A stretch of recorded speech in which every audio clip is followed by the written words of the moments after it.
COVID-19 weekly briefing for Friday, May 1st. Updates on the healthcare front, the latest statistics that will drive our next phase of reopening, and a look at how the Latino community is helping one another through the crisis. Plus, an update on proposed legislation aimed at helping the region in the new normal. A panel of experts helps us understand how to cope with COVID-19 and its social side effects at home. And when you leave home to get fresh air at the national or state parks, we have tips for how you can leave no trace.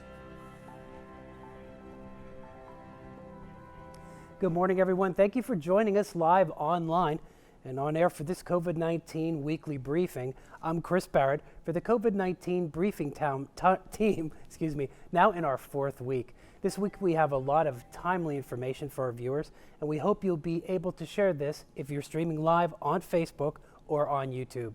We want to first thank Blue Ridge Cable TV13 and East Stroudsburg University for partnering with the Pocono Mountains Visitors Bureau to bring you this program.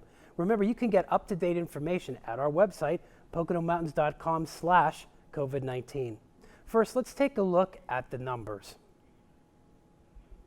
What you're seeing right now is our cases from 4/9/20 through 4/30/20. Positive cases have gone up, and unfortunately, fatalities have gone up as well. These are numbers that we still really need to work on. Next slide, please. What it means specifically: change in cases, 43% increase from 4/9 through 4/30. Change in fatalities, 69% increase. Monroe County on 4/9 was at 70% of the case totals and 70.3% of the fatalities. Monroe County on 4/30 currently stands at 63.31 of the case totals and 61.36 of the fatalities. The Pocono Mountains on 4/9 was 5.54% of the case totals in Pennsylvania. Right now, that number is at 3.88. Next slide, please. This is a trend line and bar graph from 4/9/20 through 4/30/20 for all three counties. Next slide, please. And you can see the positive cases age range, most from 19 up through 65 plus. Next slide, please. And hospitalizations from 50 to 64 and up. Number of cases and fatalities in Pennsylvania as of 4/30. Cases, 45,763. Fatalities, unfortunately, 2,292. Negative cases, 175,602. Again, this information is at poconomountains.com/COVID-19. Joining us again are the presidents of Lehigh Valley Hospital Pocono, Elizabeth Wise, and St. Luke's Hospital Monroe Campus, Don Seipel. Both have been with us each week to provide encouraging updates on the fight against COVID-19. They can tell how each and every one of us can help and make a difference. Elizabeth, please share with us your update in respect to your health system this week. Thank you, Chris, and good morning. I'm excited by the depth of new topics we are covering for today's program, including areas such as cultural diversity and COVID-19 coping, as well as updates from Harrisburg. Additionally, Jason Boyko, LPC, Clinical Coordinator and Therapist for LVPG Psychiatry, will participate in a panel discussion focused on mental wellness and COVID-19. It is important that we take a comprehensive approach to combating the virus, as Chris and his team have done each week. And as this pandemic continues to shift, it is important that healthcare continues to evolve as well throughout the COVID-19 outbreak. And Lehigh Valley Health Network has been both a leader and partner in working with our community. Now, LVHN is continuing to shine in those roles as we design what the new normal for healthcare will look like. And safety has always been our top priority. Early on, we set up test and assess centers in several locations across the county. And I talked about last week how we transformed into a digital health network really overnight. And to set the wheels in motion for this next chapter, LVHN formed what is called the Emergency Recovery Operations Council, or EROC. There's always an acronym in healthcare. So EROC is ensuring everything is in place to provide the services patients need. to make sure that it's done in a safe way, and we're doing it with a heightened focus on safety as well as convenience. This is an interesting moment as we are given an unprecedented opportunity to redesign what will be the new normal in healthcare. And to sharpen our focus on safety, LVHN will redesign the patient experience by putting progressive processes in place that will support social distancing and reduce wait and face-to-face times during in-person encounters. We are assuring that patients get care safely and quickly. And starting today, LVHN will reopen more than 50 Lehigh Valley Physician Group practices and select express care locations across the region.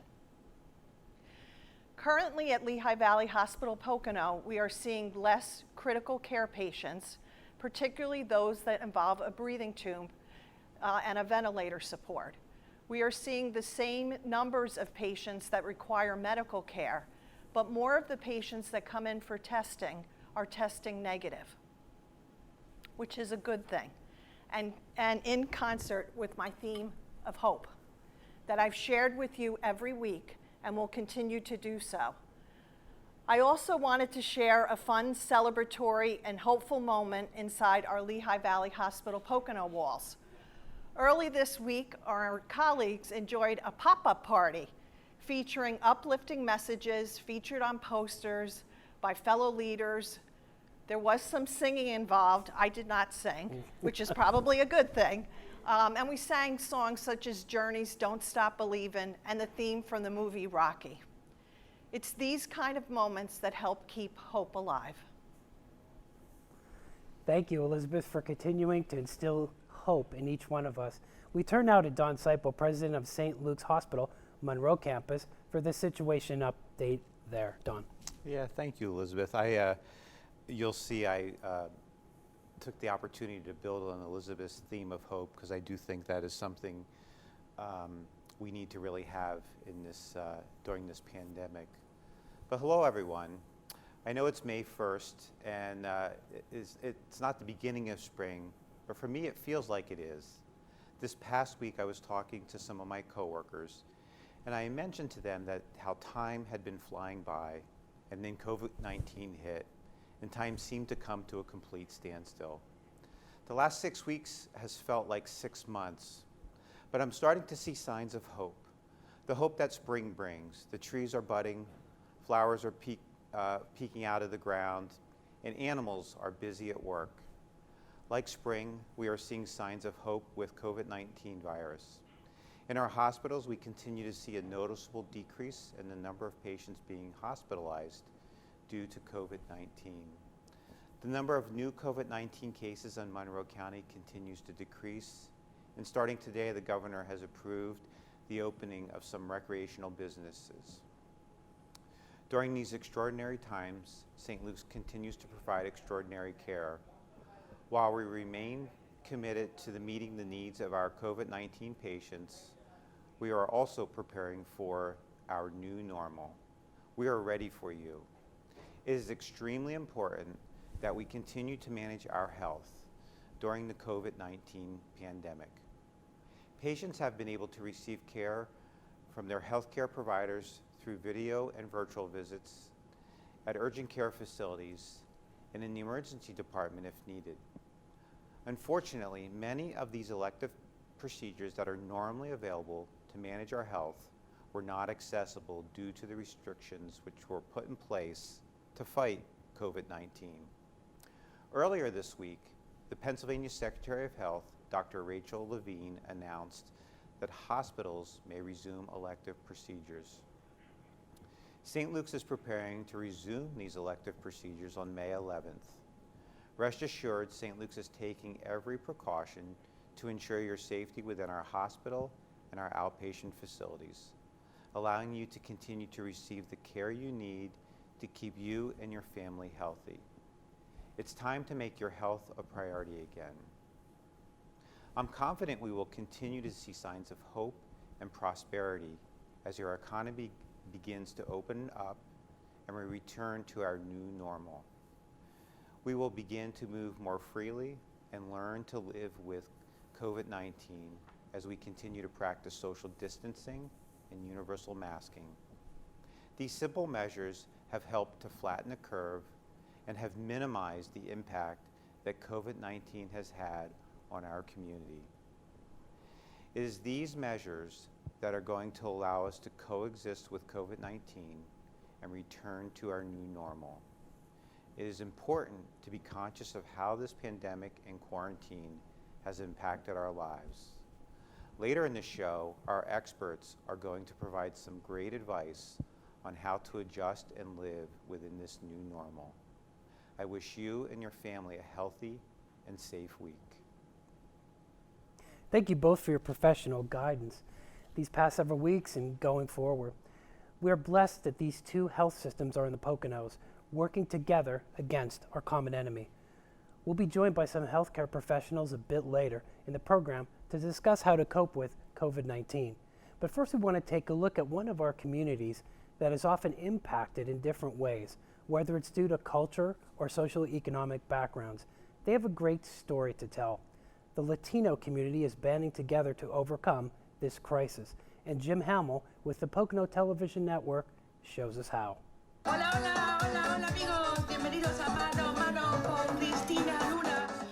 What started out as a way for Cristina Luna to bring people together and build bridges for the Latino community in the Poconos has now become a vital resource during the COVID-19 pandemic. I could bring everybody together, bring awareness and make people feel less alone too, because if you can share what's happening to you, then people feel better about it. The host of Cafe con Cristina on numerous social media platforms helps translate the latest public health and social resource information for those who speak Spanish.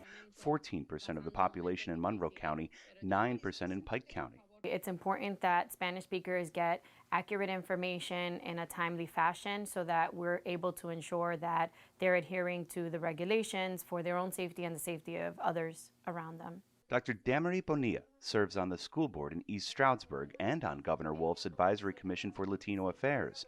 In addition to the language barrier, Dr. Bonilla stresses the importance of helping small business owners in the Latino community and parents who may need more support to help teach their children. Professor Beatriz Villar Fernandez echoes the same message. So what we're trying to do is to provide them with information, so we kind of connect them, and this time that you might feel a little isolated because you stay at home.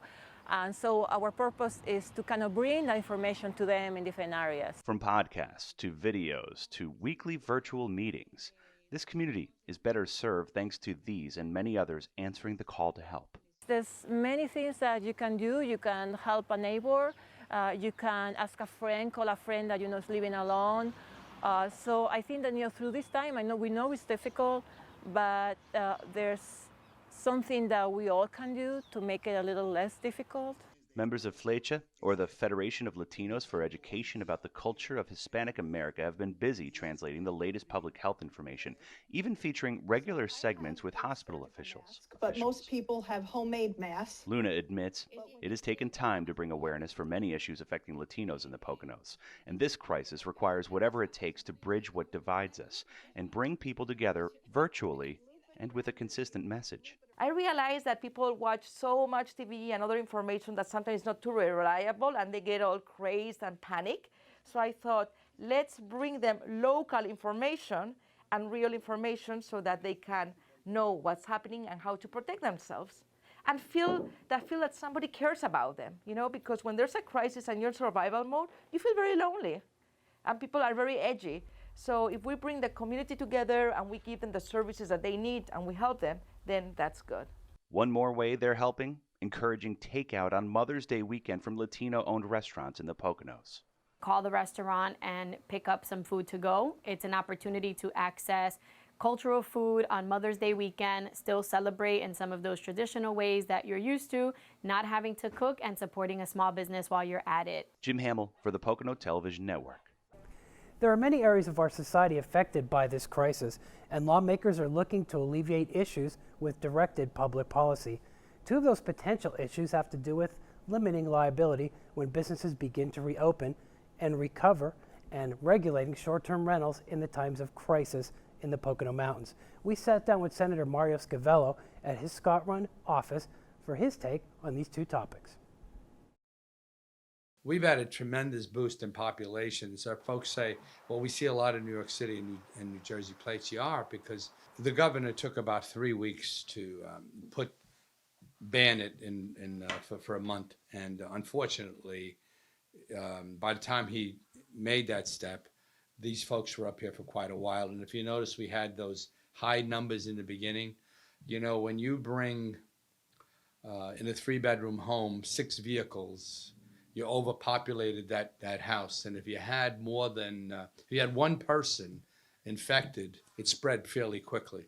And then the other piece is when you are in that many in one location, you tendency not to stay there for 14 days. You tend to move out, go into the community.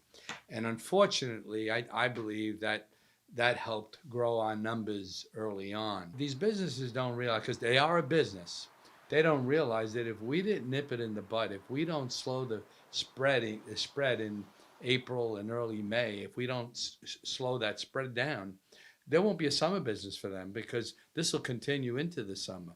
The idea for us is to hit it hard in the beginning, and I believe that's what the governor did.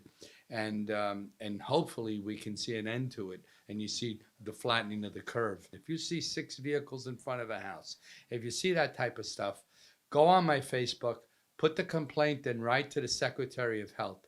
They're monitoring the addresses and everything, and I believe they're going to find themselves probably in a fine situation if it's continually going on. So there is a reporting process now, and that'll all depend on the public now reporting them.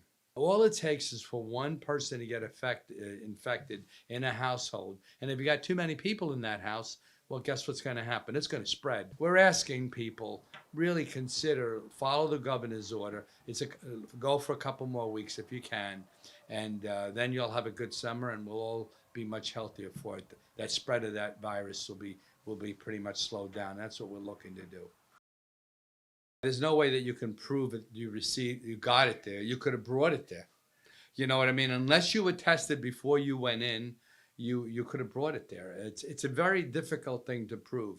I do know that going forward, I talked to the owner of Dasaki, and I believe he was talking to the tourism folks, that the restaurants are going to have a hard time when governor says, here it is, you can start opening. First, they'll probably do, let's say, for example, if they have 100 seats, they can only use 50 of them and maybe use a call-in thing. You have to have a reservation, so you're not out there waiting, and you come on the time of your reservation, you get seated. But even with all of that, there'll always be something in people's minds that maybe, do they have it or not? They don't know, So a testing procedure for all the employees in the hospitality industry, and maybe we can help with the dollars to make it happen, because I think that's what gives people a little bit more security, and maybe they'll come out sooner. Now to a new segment this week, Coping with COVID, you and your mental health. Well, this is one I think that we can all really use right now at this time, as we've been in-house, I guess you can say, for 6 weeks. We have a great panel here. This panel is going to walk us through some things and talk about how we can cope as we move forward. So first we're going to start with Jason Boyko. Jason from Lehigh Valley Health Network. And Jason, we're going to do this by questions and just as a conversation back and forth. So we're looking forward to having your input. And Jason, first we want to ask, why should we set expectation and goals for ourselves during this crisis? Yeah, well, thank you for having me, by the way. But to answer your question, I think it's always important to set expectations and goals. Oftentimes we go into situations without pausing to think about what might happen to us, what our experience could be. Many times we're in a rush to try and get to an end point. So setting expectations and goals allows us to take the time to have some insight into what might happen to us during this process. A lot of people also struggle with expectations and goals because they choose to set unrealistic expectations and goals. And I think the key is having goals that you can actually achieve. So as you try to achieve those, then you start to build confidence. And that confidence provides you reassurance, it lowers your anxiety, and it makes managing the unknown a lot more tolerable. So rather than saying, oh, I'm just going to bounce right into this pandemic and all of a sudden I'll handle it because that's what I always do, I handle everything, saying, hey, today I need to learn how to work from home, and that's the goal I'm going to focus on right now.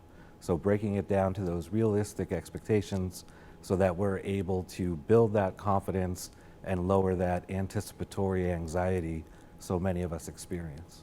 Thank you. And I should say Jason is a clinical coordinator and therapist at Lehigh Valley Physician Group Psychiatry Practice. And now Professor Paul Bartoli, where is the professor? Oh, there he is. He has something really neat to talk to us about, and that's the 555 daily strategy. Paul, what's that? Well, thanks for having me as well. And Jason, I'm going to follow up. That was a great introduction to what I'm going to say right here is let's be a little bit more specific then about how you might be able to set some strategies for a day, just a day like today. So 555. 5 minutes every hour, make sure that you're doing some movement. We all know that this starts with physical health too. So that increases blood flow to your brain, it helps decrease anxiety, and it helps boost your immune system. Don't sit in a Zoom meeting, as I did yesterday for 3 hours, and think, take a break. Get up, and if your baseline is that you normally get up once an hour and go to the bathroom and come back, great. Stretch a little bit.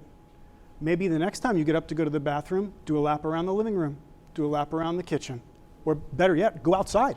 It's going to be a beautiful weekend. Spend a minute outside on your way back or forth. And then the next day, stretch that a little bit more so that you're making progress in small bits every day, giving you a sense of control. So that's the first 5 minutes of movement every hour or more, if you can. 5 times a day, the second 5, try to make sure that you're having meaningful interactions with other people. Because of course this has impacted our communication, our social networks, everything.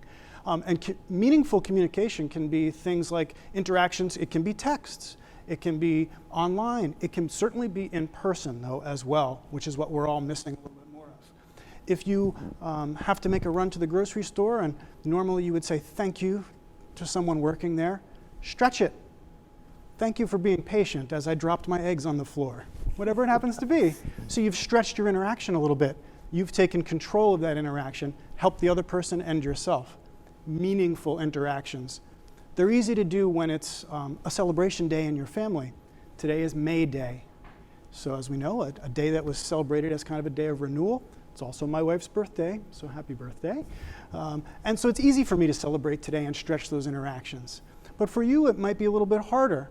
So set those goals for yourself. If normally you texted a relative, a loved one, once every few weeks, text them twice a week. Stretch the goals. And the last of the 5s, so we want you to take 5 opportunities every day to take something that's a challenge and turn it into a positive. Positive thinking helps your immune system, decreases stress, anxiety, just good for you all around. This is a tricky one though. So in the best of all worlds, maybe you can roll all 3 of these together. I was on my way to a large box store that will not be named right down the street to get groceries. A little bit stressful. I pull in, there's 30 or 40 people in line 6 foot apart outside and it's raining. I have to wait my turn to get in. So, what can I do?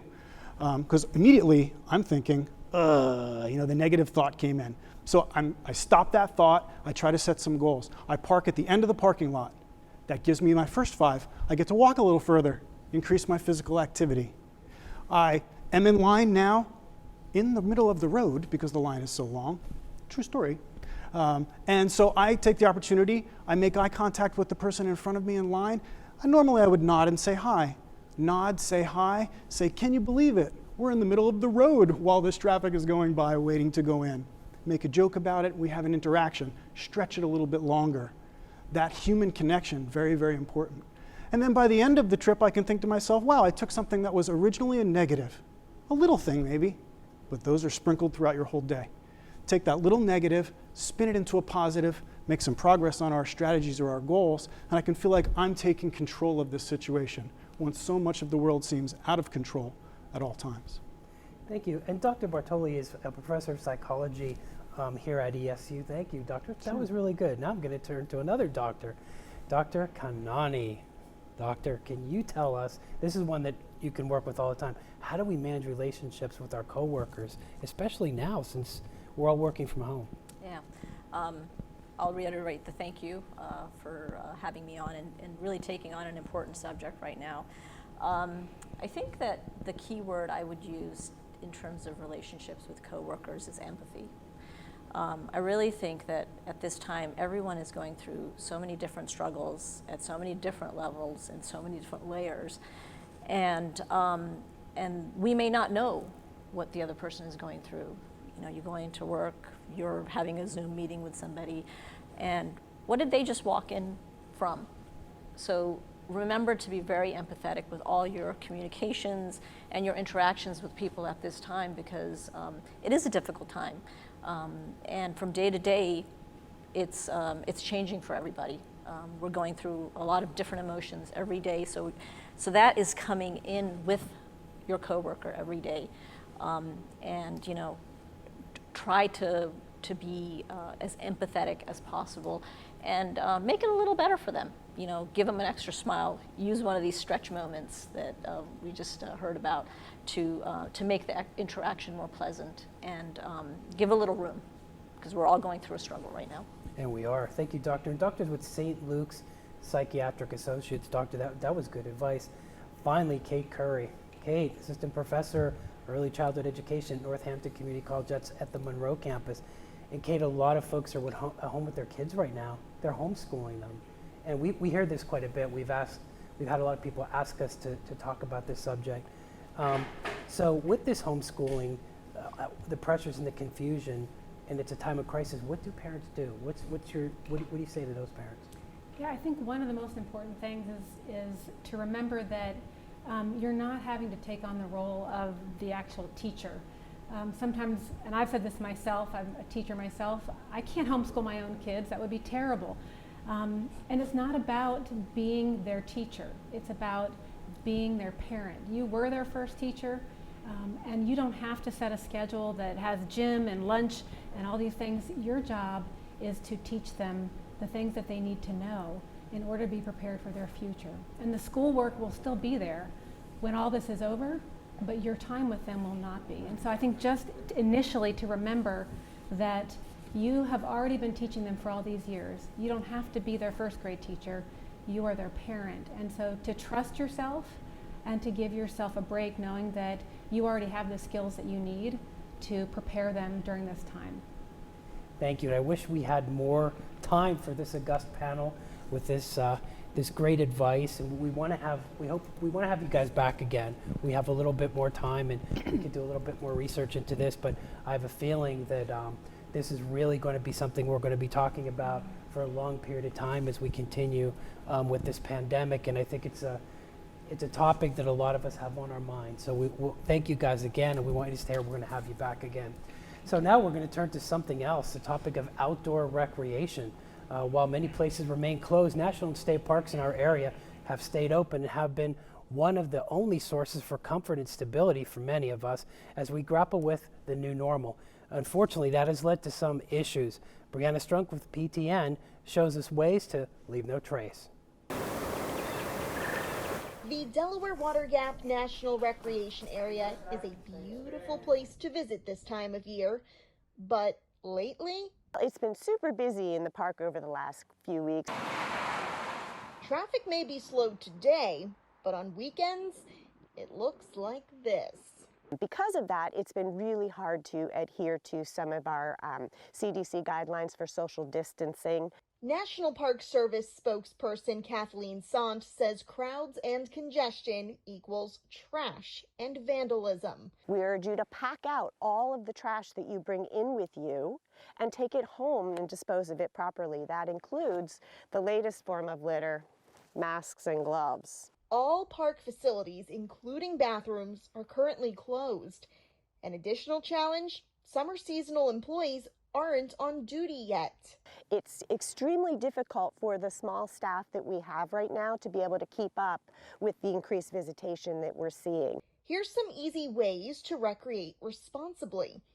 Only park in designated areas and stay away from those that are closed. Don't participate in activities that could put you and rescue teams at risk. Plan ahead by checking the National Park Service website for important alerts. Visit during weekdays or off hours. And finally, follow guidelines by staying and recreating in your local area. The National Park Service protects these special places for future generations, so they'll be here later when you want to come back for a visit. And avoiding crowded areas might just pave the path for new adventure. There are more than 150 different trails here in the park, so choose a place that's less popular and it might become your new favorite place. For Pocono Television Network, I'm Brianna Struck. You're watching the COVID-19 weekly briefing here on the campus of East Stroudsburg University, brought to you by the Pocono Television Network and Blue Ridge Cable TV13. We would like to thank especially Kim Bell, the general manager of TV13, and Zach Booth. In additional thanks to Kurt Burton from ESU. You can also watch this live streaming on YouTube and afterward on PoconoMountains.com/COVID-19. We'll be back next week with more guests and more updates for you. Before we go, as has been our commitment, we want to say thanks to our frontline heroes who work in life-sustaining roles for all of us in this unfolding crisis. So when you come across a frontline hero, remember to stop and say thanks on behalf of all of us. I'm Chris Barrett. Thanks for watching.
Do your part by being informed. Visit PoconoMountains.com/COVID-19.